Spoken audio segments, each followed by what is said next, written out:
Well, welcome back to the channel, everybody. Hey, let me quickly apologize for my voice. Went up to Cleveland over the weekend for the Great Berea Train Show, the annual train show, and I managed to bring a cold back with me. So if I sound a little nasally or a little sneezy, please forgive me. But hey,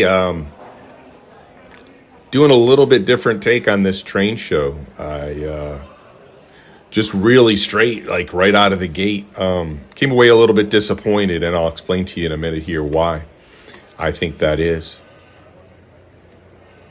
The train show itself, Randy and I and our friend Dan have gone 4 straight years now, 21, 22, 23, and 24. And each year it seems like there's a better turnout, which is an encouraging sign. When I say better turnout, I see more people there, more people looking to either get into the hobby or spend money on things in the hobby.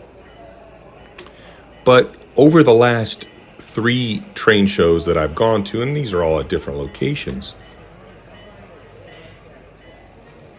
I've started to notice a trend that I don't want to say it's alarming. Look, we're not ending world hunger or creating world peace by going to train shows, right?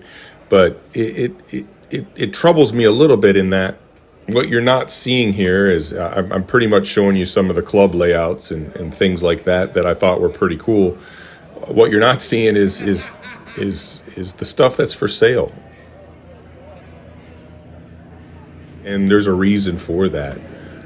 Usually when I go to these train shows, I make a real quick pass through the entire show, and this is a big show. It's in 5 or 6 separate buildings right outside of Cleveland at the fairgrounds in Berea. I try to make a real quick pass through the show, kind of scope out the good deals, because I'm there to buy things for myself. And I try to get my purchases made quickly so that I can then go back through the show, enjoy the show, video it for you guys. This is a 2-day show. It was my intent to film this. We went there for Saturday morning, and was my intent to upload this from my brother's house, so anybody going on Sunday would have an idea what they were getting into. But what ended up happening as I went through here, I found myself getting more and more frustrated. And obviously, the hobby is one that's meant to bring joy, right? It's meant to make us happy, and it's supposed to be an enjoyable pastime for us. And I know creating the layout and running the trains, it's a great stress reliever. It takes you away, it kind of a little bit of escapism and whatnot. But notice it's an interesting trend that I've seen over the past year now at all these train shows. Is I'm seeing the same vendors, and strangely, some of the better vendors that I had come accustomed to seeing weren't at this show, which was a little bit disappointing. And I hope everything is okay with them. I don't know why they wouldn't have been here. This is a pretty big train show. But what I'm seeing is, the reason I didn't go through and show you guys pictures and prices of everything is because I'm seeing literally the same stuff. And when I say the same stuff, I'm not saying that I'm seeing duplicates of what was there. I'm literally seeing the same items that have been at these shows now pretty much for the 3rd straight show that I've been to, which tells me that stuff isn't selling. And these poor guys, they're loading up their trucks and trailers and burning fuel and making the trip sometimes across multiple states to come to these shows. And then after the 1-day or 2-day show is over, they're packing up their trucks and trailers and heading back down the road, and maybe haven't even made enough money for gas. I don't know.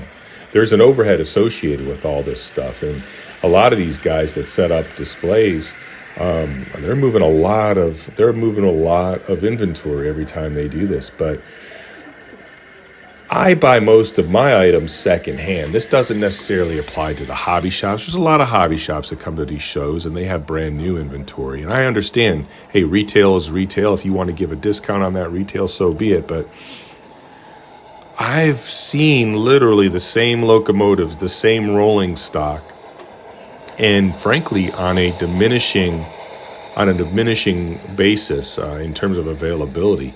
It's like stuff isn't selling, and it's not being replenished as a result. But what's more alarming to me is the items that I'm seeing at these train shows, which are literally the same exact items I've seen at the previous Train Show, not only are they not selling, the prices are going up.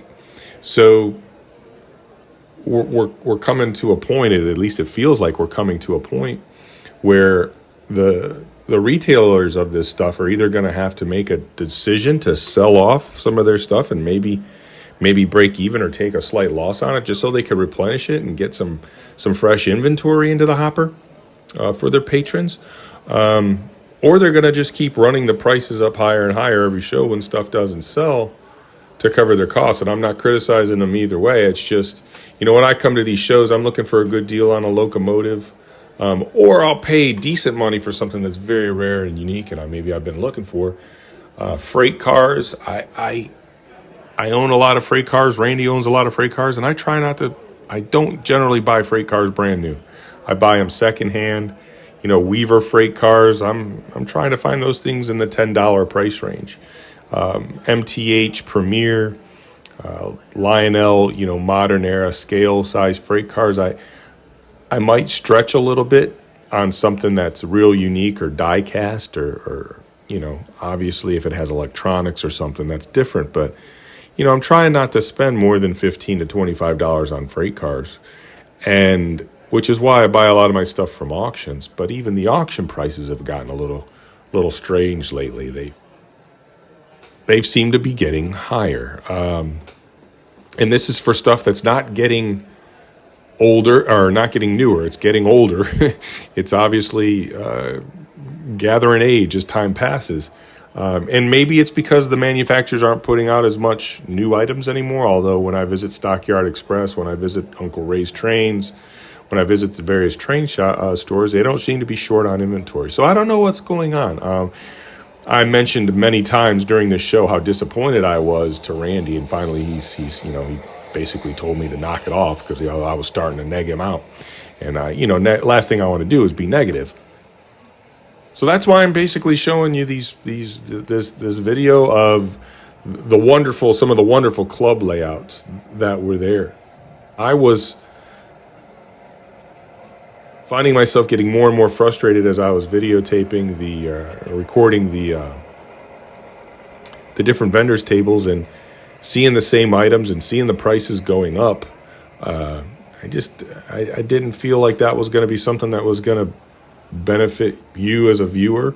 I know York is right around the corner. I'm uploading this video on Tuesday, October 8th, and I know York is about a week and a half away.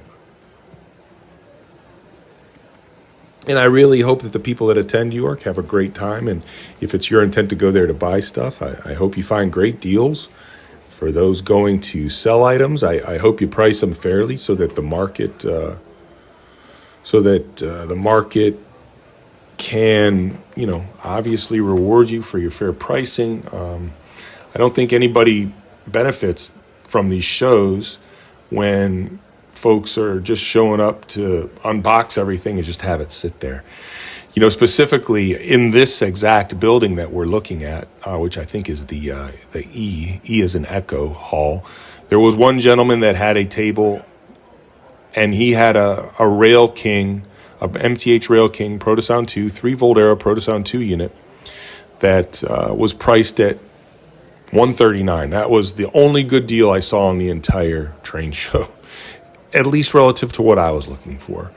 And, I didn't buy it because I didn't need it or want it, and I didn't want to buy something just for the sake of buying it. So rather than be frustrated with seeing the same exact inventory for the third straight show over the past year, at prices that seem to be trickling up as I visit, I decided to just to enjoy the club layouts and put some of this videotape up so you guys could see what these things look like. If you don't get to get out to shows too often, there's usually several layouts, and these club layouts are great. This is one of my favorites. They're here every year, and they set the modules up slightly different from time to time, but it's always a really, really good looking club layout that they set up. And this steel mill scene is one of the best that I think I've ever seen. It's really detailed and very well done. But yeah, I just wanted to kind of throw that out there. So for those of you going to York, I don't want to say temper your enthusiasm. Go and have fun. I guess don't let yourself get disappointed to the degree that I did with this show. You know, trains are supposed to be fun. They're supposed to bring us joy and stuff. And I guess right now things are maybe a little bit in transition. That I'm not sure. I was very thankful for getting to spend 3 hours with my brother and 3 hours with our good friend Dan. I didn't buy hardly anything, just some diecast. My brother bought a few things, some diecast, and he also bought some structures. Dan spent quite a bit of money on G scale and N scale, but other than that, I'll show you guys the diecast station that we went to. I thought these guys had a lot of nice inventory and had some really good deals to offer. So let's take a look at that. So the only thing that I ended up picking up here at the show, you can see Dan's got a bunch of stuff and Randy's got a bunch of stuff, but found this diecast, DHS diecast, and most of this stuff looks to be brand new in the box, but they've got some amazing diecast, and I've been needing a lowboy for our equipment company. These Manitowoc cranes are amazing. Man, they're amazing. I guess for $550, they need to be amazing, but they are great. But they got all the die-cast, and it's new in the box. Cool stuff. This guy right here really thought that thing was cool, but kind of looking for a dedicated material handler, and that's really not a material handler. So, and it is $300. So a little out of my comfort zone for a piece of die-cast.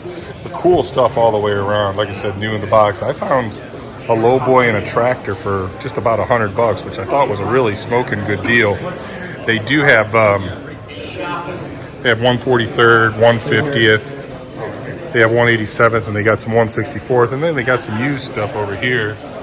They do have some really nice 150th die-cast tractors for $20. God, looks like 5 of those. Pretty good deals. These are HO 187 front end shovels, $200. Very, very highly detailed. Really nice stuff. Diecast Masters. Got your little HO stuff. You HO guys are so lucky. You can get a whole truck with a bulldozer on it for less than $15. Got some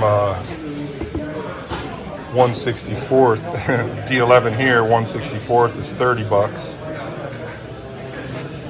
or you can spend $200-300 on the other side. Pretty cool stuff though. Cement mixer, pretty cool. This little backhoe right there, pretty cool.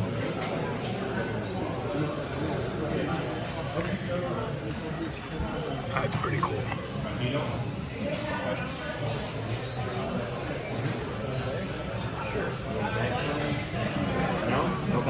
I tell you what, to go from 150th to 164th is about 100% drop in price. So it was really nice to run into a subscriber here at the diecast station. He heard me recording and recognized my voice, so got to talk to him and his son as I walked past this little diorama that they were selling for $1,800. And it was always nice to bump into somebody. Did pick up some more diecast. I picked up some cement mixers for our concrete plant up top on the layout. And this gentleman from Indianapolis, I always try to buy some detail parts from him. Now, he specializes primarily in HO, but sometimes the items can be, used on an O scale level. Some of the bigger, chunkier items that would be enormous in HO, are kind of normal sized for O scale. First time I've seen him have some scrap loads and junkyard scenes that he's brought, so he's kind of changing some of the things that he does, which is cool. He's branching out. His prices, I think, are very fair when you take into account how much time and how tedious the work that he does is. I didn't want to be buying stuff just for the sake of buying stuff. To me, that's kind of pointless, right? He does have some really cool 3D printed, steam shovels and old steam era cranes that would look great on a layout, and some different vehicles and stuff that he offers. And some of them he weathers and paints, and some of them he leaves in brand new state. But does a really nice job. And he's at all the major train shows. I can't remember the name of his business. I've got his card in my wallet. I did really like these billboard signs that he had over here, and some of the larger ones that he made I thought would look really cool on one of the mountainside scenes that we have. But there just wasn't an actual brand of on the billboard. I almost thought about buying the one that had the Erie Railroad emblem on it, but I decided not to. But I did think these billboards look really cool. But like I said, didn't buy anything. But, hey, don't want to neg you guys out. I had a fantastic time in terms of spending time with my brother and time with my friend Dan. But hope you guys that are going to York have a great time, and I hope you find some stuff that you can use on your layout and make the trip count. But hey, in any case, happy railroading, everybody. Thanks for visiting with us and spending some time here on the channel, and take care.